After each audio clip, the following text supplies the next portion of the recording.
We're so glad that you're here for this Mother's Day and this last sermon in this series titled Uncharted Territory, where we have been learning from this reluctant prophet Moses about how to lead.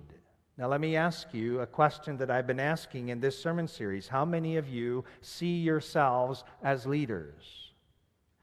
Let me see your hands. Now, if you didn't raise your hand, then guess what? I need to repeat this sermon series because everybody's a leader. Everybody is a leader. Why is everybody a leader? Because everybody has influence. And leadership is influence. We always are influencing each other all the time. Aren't we? So, this sermon series has been designed to help us grow into our leadership. And guess what? I'm going to preach quickly today at the advice of my family since it's Mother's Day. And I know it's going to be a miracle, but you're about to see a miracle happen in your midst. And I'm going to preach on one verse, only one verse. And there's about 2 hours worth to share another time, not today. And this is the verse. And I want to invite you to read it out loud with me if you would please. Exodus 13, verse 19. And Moses took with him the bones of Joseph, who had required a solemn oath of the Israelites, saying, God will surely take notice of you, and then you must carry my bones with you from here. Let me just get you up to speed. We've been looking at the fact that the children of Israel have been enslaved. And how long? 430 years, according to the Hebrew Bible. That's a really long time to be enslaved in bitter, hard labor. I shared with you about 3 weeks ago that this idea of waterboarding as a means of torture was really started during the captivity of Israel as slaves to the Egyptians. They had quotas of making bricks, and when they didn't meet the quota, they would take the Israelites and they would bounce them in and out of water, simulating drowning. It was a bitter, bitter experience. 430 years. And Joseph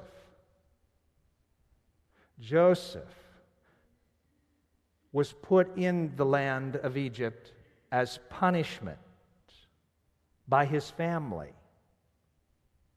And he died there. And the book of Genesis tells us that he said, when God sets us free, take my bones out with you. And therefore, in the book of Exodus, we read, Moses took with him the bones of Joseph. God was leading them out of slavery into freedom, into the promised land. Well, it took them 40 years to get there. But what did Joseph say before he died? God will see your suffering. God sees your pain. God notices your distress. God is aware of all that you've been through. And that's a message for us. But that's not the point of this passage. You must carry my bones with you from here. Now I want to show you an image. I think this is an important image for every single one of us here today, especially as we celebrate the gift of our mothers. This is a swing. What determines how far you go forward with this swing? How far you go back. The degree to which we go back is the degree to which we go forward. If you don't go back very far, you don't go forward very far. And why is that so important as an image for us as it relates to this scripture? Is that Moses, you see, is making sure that Joseph's bones are honored that they're preserved, that they are taken out of the land of Egypt into the promised land. Now, what does that mean in plain English? Why is that so important for us? How many of you have seen Fiddler on the Roof? In fact, Dr. Paul here, you've been Tevye, right? Who were you? Your sons were. Well, you were in a play. Not that one. Oh, I know. It was during Christmas time, the Scrooge, right? Yes, we won't go there. But but Tevye, how many of you have ever been Tevye? Anybody? So Tevye, this is my favorite scene in The Fiddler on the Roof. What does he do? He sings a song about tradition. And as I've been reminding you, certain words have certain meaning in Scripture, and tradition is one of those words. That when Tevye was singing about tradition, he didn't say, now, I want to teach my children about tradition. No, he said, tradition, tradition, right? He's putting his whole being into it because tradition is important. And that's why last week I said to you, tradition is the living faith of the dead, but traditionalism is the dead faith of the living. And what's happening in this very simple passage from Exodus is that Moses is taking with him the bones of Joseph. He is swinging back into the history of Israel, and he's reminding the Israelites, don't you dare forget what your ancestors have been through. Do you realize, I said this last week in a different way, do you realize that according to a poll that I read, 72% of all high school students, no matter where they go to school, no matter whether it's private or public, 72% of all senior students 2 years ago were polled asking about Native Americans. 72% said Native Americans are extinct. They no longer exist. Now again, please don't hear that as dissing education or teachers or any of that. I'm simply bringing to our awareness how important it is that we remember tradition, the living faith of the dead, of the ancestors, of the people who have gone before us. And unfortunately, there's a whole lot more traditionalism than there is tradition. Now, in our family, on Christmas Eve, we have a tradition. You may have at least one tradition as well. From the time I was knee-high to a grasshopper, that's a Montana expression, we had oyster stew on Christmas Eve. What's your tradition? My wife is so gracious, every Christmas Eve, she goes out and buys 1 can of oyster stew for one person to eat it. And the last 2 years have been disappointing only because they no longer make oyster stew. Campbell's Soup Company gave it up. Isn't that a tragedy? So, my wife goes out and buys oysters. Now, oysters are not really good to look at, but they go down so easily. I've been waiting all week to say that. And these are not Rocky Mountain oysters. And if you don't know what Rocky Mountain oysters are, I'm not going to tell you. You ask your neighbor. These are the real oysters. And we had a tradition of you eat the oyster stew on Christmas Eve. And I've been saying to you, why is it that tradition is so important? Because it connects us with our past. And the degree to which we embrace our past is the degree to which we can go forward.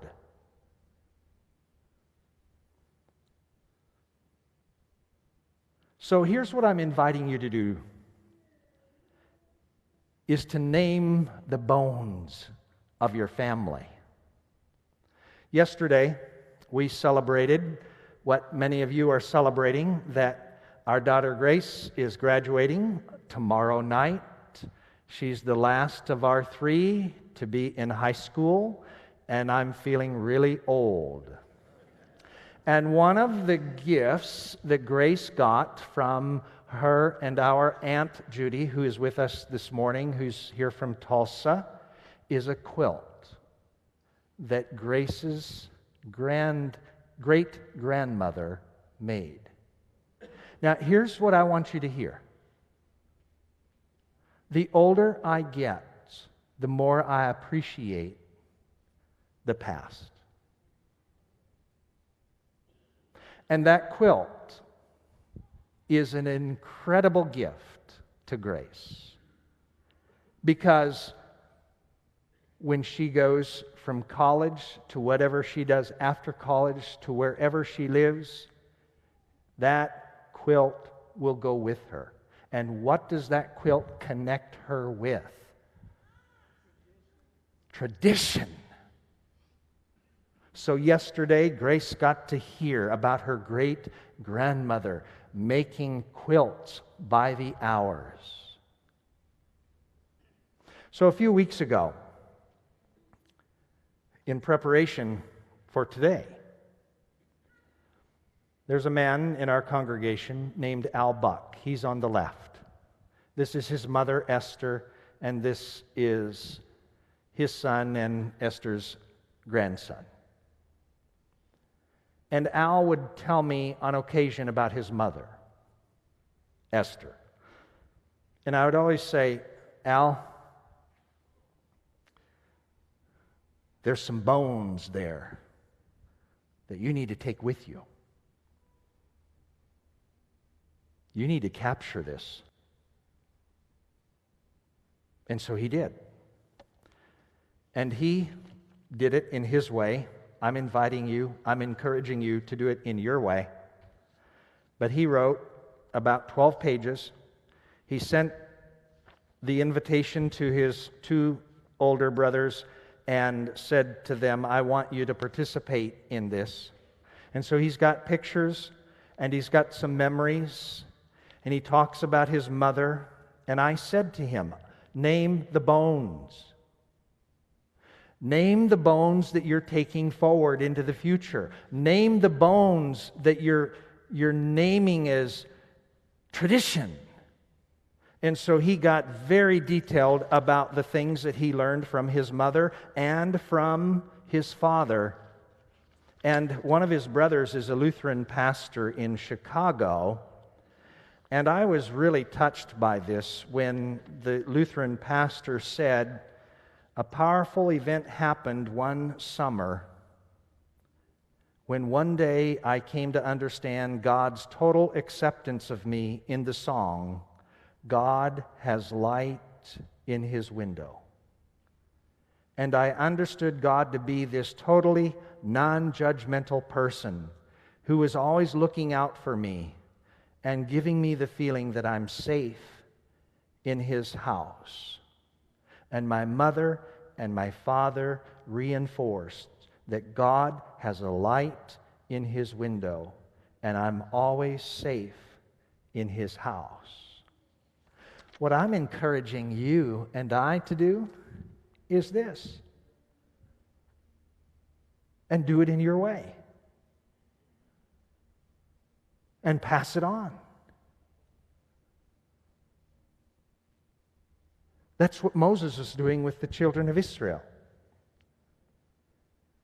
He was naming the bones, the tradition, the values, the stories. I'll close with this. Some of you know that my mother lived with Meredith and I and our family for almost 2 years, and then had a pulmonary embolism, a blood clot that went to her heart. And she coded. And those of you who know what that means, the EMS had to start CPR, and we had younger children then. Meredith stayed with them, and I went to the Wesley ER to be with my mother. And our beloved family physician, Dr. Melanie Greenwood, who's unfortunately retired. She deserves retirement, but she was an incredible doctor. And she came to the hospital. And she said, "Do you know what your mother desired when it came to issues like this?" And I said, yes, she did not want to be on life support when there was no quality of life. I knew that. We had talked about that. It was a decision that I knew I needed to make, even though obviously it wasn't easy. So she said, "Okay, we're going to stop CPR." You know what she did?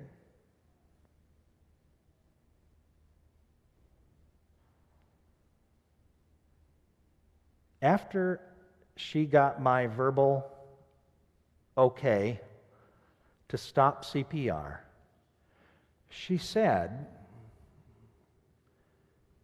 "Can you name a bone?" Now, she didn't say that. She said, "Can you tell me what you're most thankful for that your mom taught you?" Can you name it? Now, I remember, this is January 17th, 2000. I can remember that night as if it were a minute ago. And I remember feeling a jolt. Like, where did that question come from? And I answered. About 3 months later, we were in her office, and I said, "Melanie, where did that question come from?" You know what she said? "The degree to which you go back is the degree to which you can go forward." How far you go back will determine how far you go forward. And that's exactly what Moses was telling the people, and that's why he said to them when they were in this place where they were getting stuck, he said, "The Lord will battle for you. You keep your peace. We are going forward." But it wasn't, we're just going forward and let's pretend like the past didn't happen. It was based on the fact that we're going to honor the past. We take the bones with us. Maybe you've heard that expression. It is as real as the fact that it is 11:46 a.m. right now. We may have Jesus in our hearts, but I guarantee you we have our parents and our grandparents and our great-grandparents in our bones.